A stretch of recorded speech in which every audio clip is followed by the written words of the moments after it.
ഓം ശ്രീ ഗുരുഭ്യോ നമഃ. ഓം ശ്രീ പരമാത്മനേ നമഃ. ഓം ശ്രീ ലളിതാംബികായൈ നമഃ.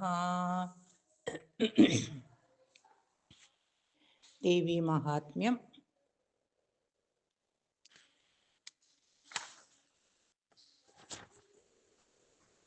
ധ്യാനം. സർവമംഗളമംഗല്യേ ശിവേ സർവാർത്ഥസാധികേ ശരണ്യേ ത്രയംബകേ ഗൗരി നാരായണി നമോസ്തുതേ. നാരായണി നമോസ്തുതേ. നാരായണി നമോസ്തുതേ. എട്ടാമത്തെ നവാംഗമായ ധ്യാനം ആണ് ഇവിടെ തുടങ്ങാൻ പോകുന്നത്. ഏകദേശം പകുതി കഴിഞ്ഞു. ബാക്കി ഞാനിനി 22 മുതൽ ഉള്ള ശ്ലോകങ്ങളാണ് എടുക്കുന്നത്. യത്രാസ്തി ഭോഗോ ന ച തത്ര മോക്ഷഃ, യത്രാസ്തി മോക്ഷോ ന ച തത്ര ഭോഗഃ, ശ്രീസുന്ദരീ സേവന തൽപരാണാം ഭോഗശ്ച മോക്ഷശ്ച കരസ്ഥ ഏവ എന്ന ആപ്തവാക്യം ഇവിടെ സ്മർത്തവ്യമാണ്. കാരണം ഇവിടെ നമുക്കത് ഓർമ്മിക്കേണ്ടി വന്നിരിക്കുന്നു, നമ്മളെ ഓർമ്മിപ്പിക്കുന്നു. അതായത് ഞാൻ കഴിഞ്ഞ ശ്ലോകത്തിൽ പറഞ്ഞു, അമ്മയുടെ വാത്സല്യം നമുക്ക് എപ്പോഴും ഉണ്ടായിരിക്കും. കാരണം നമ്മൾ മക്കളാണ്. അപ്പം ഇത് അമ്മയുടെ വാത്സല്യമാണ്. സന്താനങ്ങൾ ആവശ്യപ്പെടുന്നവ എന്തും കഴിയുമെങ്കിൽ നൽകുക. അത് അമ്മയുടെ ഒരു സമയം. അമ്മയ്ക്ക് എപ്പോഴും തോന്നുന്നതാണ് മക്കൾക്ക് എന്ത് വേണമെങ്കിലും ചെയ്തു കൊടുക്കുക എന്നുള്ളത്. ഈ അമ്മയും അത് തന്നെയാണ് നമ്മളോട് ചെയ്യുന്നത്. അതേസമയം നൽകുന്ന ഭോഗങ്ങൾ അവരെ കീഴടക്കാതെ ശ്രദ്ധിച്ച് നയിച്ച് മുക്തിയിലെത്തിക്കുക. മക്കൾക്ക് എന്തെങ്കിലും കൊടുത്ത് നമ്മൾ പറയാറുണ്ട്, നമ്മൾ അവനെ കേടുവരുത്തി, കുട്ടിയിൽ അവൻ ചോദിച്ചതൊക്കെ കൊടുത്തിട്ട് എന്ന പോലെ അമ്മ എന്താ പറയുന്നത് വെച്ചാൽ, അങ്ങനെ നമ്മൾ കൊടുക്കുമ്പോൾ ശ്രദ്ധിച്ച് നയിച്ച് ഇവിടെ മുക്തിയിലെത്തിക്കുക. അവിടെ നമ്മൾ സാധാരണ കുട്ടികളെ വളർത്തുമ്പോഴും ഇതുപോലെ തന്നെയാണ് പറയാറുള്ളത്. അവർ നല്ല കാര്യം പറഞ്ഞു കൊടുത്ത് നന്നാക്കി വളർത്തുക. അതേപോലെ തന്നെ അമ്മയും വിചാരിക്കുന്നു നമ്മളെ മുക്തിയിൽ എത്തിക്കണം. ഇങ്ങനെ ഇഹലോക ജീവിതത്തിൽ ഭോഗങ്ങളോടൊപ്പം മോക്ഷവും തൻ്റെ ഭക്തർക്ക് നൽകി അനുഗ്രഹിക്കുന്ന വിശ്വേശ്വരിയായ പരമചൈതന്യത്തെ ഞാൻ നമസ്കരിക്കുന്നു. അതായത് ദേവി എല്ലാ വിധത്തിലുള്ള ദാരിദ്ര്യവും നശിപ്പിക്കുന്നവളും എല്ലാ ദുഃഖങ്ങളെയും നിവാരണം ചെയ്യുന്നവളും ബ്രഹ്മാണ്ഡ മധ്യത്തെ ആവരണം ചെയ്യുന്ന ജിഹ്വയോട് കൂടിയവളും അവളും സർവഭക്ഷകയായ മഹാവക്ത്രം കൊണ്ട് ഭയങ്കരിയും ആണ്. അതാണ് ഇവിടെ ഈ ശ്ലോകത്തിൽ ഉദ്ദേശിച്ചിരിക്കുന്നത്. ഇത് സാധാരണ ധ്യാനമന്ത്രം ആയിട്ടാണ് ഉപയോഗിക്കാറ്. അടുത്തത് 22 മുതൽ 25 വരെയുള്ള ശ്ലോകം. ഇദം സപ്തശതീ ധ്യാനം സർവരക്ഷാകരം നൃണാം രസം രസായനം സിദ്ധ്യേത് ഗുളികാഞ്ജന സിദ്ധിതം പാതുകായുഗളം സിദ്ധ്യേൻ മന്ത്രസിദ്ധികരം നൃണാം സൗന്ദര്യരാജസമ്മാന പുത്രപൗത്രാഭിവർദ്ധനം ഐശ്വര്യലാഭ വിജയമുക്തി ഭുക്തി ഫലപ്രദം സദാ സന്നിഹിതാം ലക്ഷ്മീം ചണ്ഡികാം മമ ദേവതാം സ്മരേൻ നിത്യം പ്രയത്നേന ഷണ്മാസാത് പ്രാപ്യതേ ഫലം. മഹാഭയാപഹരണം ശത്രുക്ഷയകരം തഥാ ഒരിക്കൽ കൂടി ഈ ശ്ലോകം ചൊല്ലാം, ശ്രദ്ധിച്ച് കേട്ടോളൂ. ഇദം സപ്തശതീധ്യാനം സർവരക്ഷാകരം നൃണാം രസം രസായനം സിദ്ധ്യേത് ഗുളികാഞ്ജനസിദ്ധിദം പാദുകായുഗളം സിദ്ധ്യേത് മന്ത്രസിദ്ധികരം നൃണാം സൗന്ദര്യരാജസമ്മാന പുത്രപൗത്രാഭിവർദ്ധനം ഐശ്വര്യലാഭവിജയ ഭുക്തിമുക്തിഫലപ്രദം സദാ സന്നിഹിതാം ലക്ഷ്മീം ചണ്ഡികാം മമ ദേവതാം സ്മരേന്നിത്യം പ്രയത്നേന ഷണ്മാസാത് പ്രാപ്യതേ ഫലം മഹാഭയാപഹരണം ശത്രുക്ഷയകരം തഥാ. അമ്മേ ദേവി മഹാമായേ, ഇവിടെ ഇതം സപ്തസതീധ്യാനം,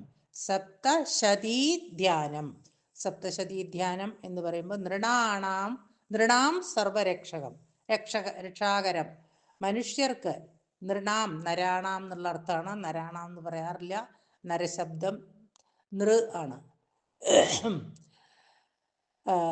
മനുഷ്യർക്ക് സർവരക്ഷാകരമാകുന്നു, എല്ലാം കൊണ്ടും രക്ഷാകരമാകുന്നു. സർവ എന്ന വിശേഷണം കൊണ്ട് എല്ലാ ആപത്തുകളിൽ നിന്നും രക്ഷിക്കുന്നതാണ് സപ്തശതീ ധ്യാനം എന്ന് ഇവിടെ സ്ഥാപിക്കുന്നു. സ്വന്തം കർമ്മത്തിൻ്റെ അനിവാര്യ ഫലമായോ അന്യരുടെ തന്ത്ര ആഭിചാരകാദികൾ കൊണ്ടോ കാലഗതിയിൽ പൊതുവെ വന്നുകൂടുന്ന ആദിവ്യാധികൾ കൊണ്ടോ പലതരത്തിൽ ആപത്തുകൾ ഉണ്ടാകാം. സപ്തശതീ ധ്യാനം ചെയ്യുന്നവർക്ക് ഒരു ആപത്തും ഉണ്ടാകയില്ല. രസം രസായനം സിദ്ധ്യേത് ഗുളികാഞ്ജന സിദ്ധിദം. ഇവിടെ സപ്തശതീ ധ്യാനം രസകരമായ രസായന സിദ്ധിയും ഗുളികാഞ്ജന സിദ്ധികളും തരുന്നതാണ്. ഇരുമ്പിനെ സ്വർണമാക്കുക എന്നതുപോലുള്ള രസതന്ത്ര പ്രയോഗങ്ങളെയാണ് ഇവിടെ രസായന ശബ്ദം കുറിക്കുന്നത്. അപ്പോൾ ഇത്രയും ആണ് ഈ ശ്ലോകം കൊണ്ട് നമ്മൾ ഉദ്ദേശിക്കുന്നത്. ഇനി 26. അചലാം ശ്രിയമാപ്നോതി സർവവ്യാധിവിനാശനം അന്തേ സ്വർഗം ച മോക്ഷം ച സത്യമേവ ന സംശയഃ. ഇവിടെ പറഞ്ഞിരിക്കുന്നത് അചലാം ശ്രിയമാപ്നോതി, അചലയായ ശ്രീയെ പ്രാപിക്കും. ലക്ഷ്മി ചഞ്ചലയാണ് എന്ന് പ്രസിദ്ധം. ഒന്നൊരാളുടെ അടുത്ത് നാളെ വേറൊരാളുടെ അടുത്ത് അങ്ങനെ ലക്ഷ്മി മാറിക്കൊണ്ടേയിരിക്കും. ഐശ്വര്യം ആർക്കും ശാശ്വതമായി ലഭിക്കുന്നില്ല എന്നത് സാമാന്യ തത്വം. ദേവി ഉപാസകൻ ഈ സാമാന്യ തത്വത്തിന് അപവാദമാണ്. ഈ ശ്ലോകം ശ്രദ്ധിച്ച് പഠിക്കുക, ഇത് മനസ്സിലാക്കുക.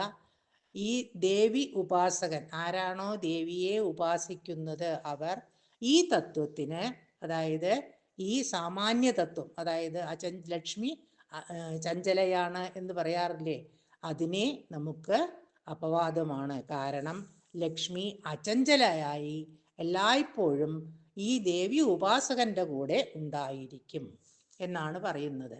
സർവസമ്പത്ത്, സർവ ഐശ്വര്യങ്ങൾ ഇവയൊക്കെ ദേവി ഉപാസന കൊണ്ട് നിങ്ങൾക്ക് ലഭിക്കാം, നമുക്ക് ലഭിക്കാം. ഇനി സർവവ്യാധി വിനാശനം, സപ്തശതീ ധ്യാനം കൊണ്ട് എല്ലാ വ്യാധികളെയും ഉന്മൂലനാശം ചെയ്യുന്നു. പിന്നെ വ്യാധികൾ ആഗന്തുകമോ കർമ്മവ്യാധികളോ ആകാം. ദേവി ഉപാസകനെ അവ ബാധിക്കുക ഇല്ല. അന്തേ സ്വർഗം ച മോക്ഷം ച, അവസാനത്തിൽ, അതായത് ജീവിതാവസാനത്തിൽ നമ്മുടെ സ്വർഗവും മോക്ഷവും ദേവി ഉപാസകന് കിട്ടുമെന്ന കാര്യത്തിൽ യാതൊരു സംശയവുമില്ല. സത്യം ഏവ, ഇത് സത്യം തന്നെ. അതായത് ഈ ദേവി ഉപാസകന് ഒരിക്കലും നരകം കിട്ടില്ല എന്ന് ഉറപ്പിച്ചു പറയുന്നു ആര്? മാർക്കണ്ഡേയ മഹർഷി. സപ്തശതീ ധ്യാനം ചെയ്യുന്ന ആൾ അചഞ്ചലമായ ഐശ്വര്യത്തെ പ്രാപിക്കും. ഇത് എല്ലാവിധ വ്യാധികളെയും നശിപ്പിക്കുന്നതാണ്. ജീവിതാന്തത്തിൽ അന്ത്യത്തിൽ സ്വർഗപ്രാപ്തിയും പിന്നെ മുക്തിയും നൽകും. ഇത് സത്യം തന്നെയാണ്, സംശയമില്ല. ശ്ലോകം 27. പാഹി ത്വം ഭ്രാമി മാം നിത്യം മത്തമാതംഗഗാമിനി ധവളീകൃതദിക്ചക്രേ പുംഗവവാഹനേ ധവളീകൃതദിക്ചക്രേ ഹംസപുംഗവവാഹനേ. ഇവിടെ അല്ലയോ ബ്രാഹ്മീ ദേവി പാഹി, അല്ലയോ ബ്രാഹ്മീ ദേവി പാഹി രക്ഷിച്ചാലും, ത്വം നിന്തിരുവടി, മാം എന്നെ, നിത്യം എന്നും എല്ലായ്പ്പോഴും, മത്തമതംഗഗാമിനി മതിച്ച ആനയെപ്പോലെ സഞ്ചരിക്കുന്നവളെ, അതായത് സുന്ദരി, ധവളീകൃത ദിക്ചക്രേ തൻ്റെ ധവളകാന്തി കൊണ്ട് ദിക്ചക്രങ്ങളെ ധവളമാക്കുന്നവളെ, പിന്നെ ഹംസപുംഗവ വാഹനേ ശ്രേഷ്ഠമായ അരയന്നം വാഹനമായി ഉള്ളവളെ, വ്യാഘ്രപുംഗവ ഋഷഭ കുഞ്ചര സിംഹ ശാർദൂല നാഗ എന്നീ പദങ്ങൾ മറ്റൊരു പദത്തോട് ഉത്തരപദമായി സമാസിക്കുമ്പോൾ ശ്രേഷ്ഠം എന്ന അർത്ഥം കിട്ടും. അപ്പം നമ്മൾ ഇവിടെ വ്യാഘ്ര എന്ന് പറഞ്ഞിട്ടുണ്ട്, ചക്രേ ഹംസ പുംഗവ വാഹനേ എന്ന് പറഞ്ഞപ്പോൾ എന്തായി? അവിടെ പുംഗവ വാഹനേ എന്ന് പറഞ്ഞപ്പോൾ ഇവിടെ ശ്രേഷ്ഠം എന്ന അർത്ഥം കിട്ടിക്കഴിഞ്ഞു. മത്തമാതംഗഗാമിനിയും തൻ്റെ ധവളകാന്തിയാൽ ദിക്ചക്രങ്ങളെ ധവളമാക്കുന്നവളും ശ്രേഷ്ഠമായ ഹംസം വാഹനമായുള്ള